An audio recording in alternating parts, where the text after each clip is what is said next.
बिल्कुल सहज सरल बात तुम्हें बता रहे हैं। भगवत प्राप्ति करने के लिए अपने आप को जैसे हो वैसे के वैसे प्रभु के चरणों में लिखित दे दो। कहां से लिखित? हृदय से। अब आपका प्रश्न उत्तर नहीं बनता है। आप अंदर से शांति से बैठकर, ब्रह्म मुहूर्त का समय है, मेरे बनाए ना बनेगी कोटि कल्प लो। हे प्रिया, आप तो जान रही, हमारी दशा देख रही। बस मैं जैसा हूं, जैसा मेरा तन है, जैसा मेरा मन है, जैसी मेरी चेष्टा है, जैसा मेरा स्वभाव है, मैं पूरा का पूरा अपने आप को आपके चरणों में समर्पित करता हूं। ठीक है, अब अगर बिल्डिंग की खिड़की तोड़ी जाती है, नई खिड़की लगानी, तो तुम्हें परेशानी क्या है? समझ रहे हो? यहां ऑपरेशन होना है, यहां परेशानी है, ये रोग है, ये इन्फेक्शन है। अब आपका प्रश्न कैसे बनता है? अगर आप कह रहे हो कि प्रियाजू तो सर्व सामर्थ्यशाली, हमारा ये ठीक हो जाना चाहिए, ए धोखेबाज, तुम्हारा क्या ठीक हो जाना चाहिए? तुमने तो नाम कर दिया था प्रियाजू के। आप सोचो कितने हम लोग बेईमान, प्रभु से बेईमानी करते हैं। उन्हीं की वस्तु है, अपनी मान ली। इस भूल मिटाने का परिणाम होगा परमानंद। भूल जो तुमने कर ली, वैसे तो दंड मिलना चाहिए। प्रभु की वस्तु पर अपना अधिकार, अपना स्वामित्व कर रहे हैं, चलो, पर भूल मिटा दी तो उसका परिणाम होगा परमानंद। अब आपका प्रश्न नहीं बनता। अभी तक तो 10 वर्ष हो गए, दृश्य नहीं बदला, कोई चमत्कार नहीं, कोई सिद्धि नहीं, वो वही मन में जलन। हमें भैया क्या मतलब, हमने तो नाम ही कर दिया है। बार बार यही सोचो, हमने अपने आप को प्रभु के चरणों में समर्पित। बहुत बड़ी बात है ये, आखिरी बात है ये। संभाल करके वहां पहुंचा पाना हमारे बस की बात नहीं। मेढकों का तौलना है। 2 रखो तराजू पे तो 4 छलांग लगाते, 4 रखो तो पूरे के तनवांग मनोभिर्मलई सोहम तवई वाश्रिता। समस्त कामना रहते हुए भी वो भगवत प्राप्ति के योग्य हो जाएगा। ये हम आपको बात बता रहे हैं। समस्त कामना रहते हुए भी वो बहुत कृपालु है। 1 सेकंड से कम हिस्से में वो हमारी बात बना देंगे, 1 सेकंड के कम हिस्से, क्योंकि इसका राग ही केवल कामना है। बस समझ लो, ये राग थोड़ा सा मुड़ा प्रियाजू के चरणों की तरफ, कामनाएं अपने आप शांत हो जाएंगी। और आप चाहो, जब से सृष्टि हुई कि आज तक कोई भी कामना हमें छोड़ नहीं पाई, ना हम कामनाओं को छोड़ पाए। सब स्टॉक लगा हुआ है। हम कब तक निकल पाएंगे? जब देखो तब कोई न कोई वासना, कामना, सब ज्ञान विज्ञान की बातें होती, पर वो कामना, वासना। तो एक उपाय बहुत बढ़िया मिला, ये आत्मसमर्पण। अंदर से बिल्कुल सीधी भाषा में आज ही रजिस्ट्रार के पास जाके पूरी की पूरी वैभव संपत्ति इनके नाम करवा देते हैं। यहाँ के रजिस्ट्रार हैं रसिक जन, और यहाँ की संपत्ति है एक एक श्वास प्रियाजू के चरणों। अब हमारा अधिकार नहीं, चाहे नरक भेजो चाहे स्वर्ग भेजो, पर इस बात को पकड़ो तब होगा। नहीं तो अभी बात ये होती, थोड़ी देर में इतने प्रश्न के चिट्ठे आ जाएंगे। अब जब प्रश्न आ गए तो करता आ गया ना, करता आ गया तो फिर करो ऐसा।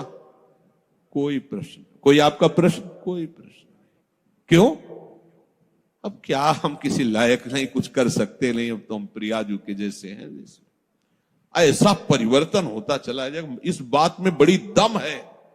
पर ये हम बात ऊपर से बोलते, अंदर से हम अहम की दशा में, भोगों में विचरण करते हैं, तभी सब गलत हो जाता है, तभी गलत हो जाता है। अगर आप अपने आप को प्रभु के चरणों में समर्पित कर दें, तो चाहे गृहस्थ हो चाहे विरक्त हो, वो प्रभु की सामग्री है। जैसे सिंह के सामने से उसके शावक को कोई पीड़ा नहीं पहुंचा सकता, भय नहीं दे सकता, ऐसे हरिराम व्यास जी ने पद में लिखा है, श्यामा श्याम के आश्रित को कोई भी भोग, रोग, शोक, साप, ताप, ये कुछ स्पर्श नहीं कर सकता। हाँ, शरीर में होगा, लेकिन प्रियाजू ऐसी ऊंचाई पे बैठाल देंगी कि ये सब साप, ताप, राग, रोग, शोक आदि स्पर्श ही नहीं करेंगे। वो अपने आप में संतुष्ट रहता है, प्रभु के विधान में संतुष्ट रहता है। अब हम सब प्रभु के विधान के, हम क्यों नहीं देखते प्रभु के विधान को? हम क्यों मांगे फैला रहे हैं? हम क्यों अपनी बातें रख रहे हैं? हमारी यही समझ में नहीं आता। अब तो मौन होने का अवसर है, कुछ बोलने का अवसर नहीं, ना प्रार्थना करने की जरूरत है, ये मकान हमारे नाम करवा दिया, तो अब रोज आके प्रार्थना करने की, देखो ये जाला नहीं लगना चाहिए, देखो इसकी खिड़की सुरक्षित रखना, दबका के भगा दिया जगत। अब तेरे को क्या मतलब, मैं इसमें जाला ही फैला दूं, तेरे को क्या मतलब। ऐसे ही अब हमें प्रार्थना की भी जरूरत नहीं। प्रभु इज्जत रखना, प्रभु स्वस्थ रखना, प्रभु हमारा कल्याण कर मत करो, हमारा कुछ है ही नहीं। अब आपकी इज्जत की बात है, अब आप अपनी शान बान को देखिए, हमारी तो जो थी वो आप में समर्पित हो गया, आप देख ली। अरे बड़ी मस्ती अभी, तभी तो कह रहे बिगड़ी जन्म अनेक की अब ही सुधे, आपको समझ में नहीं आ रहा। कह देंगे हाँ अभी मैंने कह दिया श्यामा से, और 2 मिनट बाद बात करेंगे तो देखो बुद्धि कहां स्थित है, केवल अहंकार में, देहाभिमान में। किसी ने कहा कि आपके स्वास्थ्य के लिए 1 माला रोज जप करते हैं, शेष माला अपने लिए जप करते हैं। गलत। आपका अस्तित्व क्या रह गया है?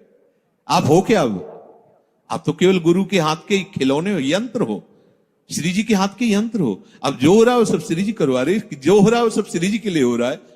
हम आपके लिए 1 माला करते हैं, बहुत ही अज्ञान की बात है। हमारा अस्तित्व क्या रह गया है? हमारा जीवन, हमारा भजन, हमारा सब कुछ हरि गुरु के लिए है। जब ये भावना आ जाएगी तो उसी से हरि गुरु आपके हो गए, इससे नहीं।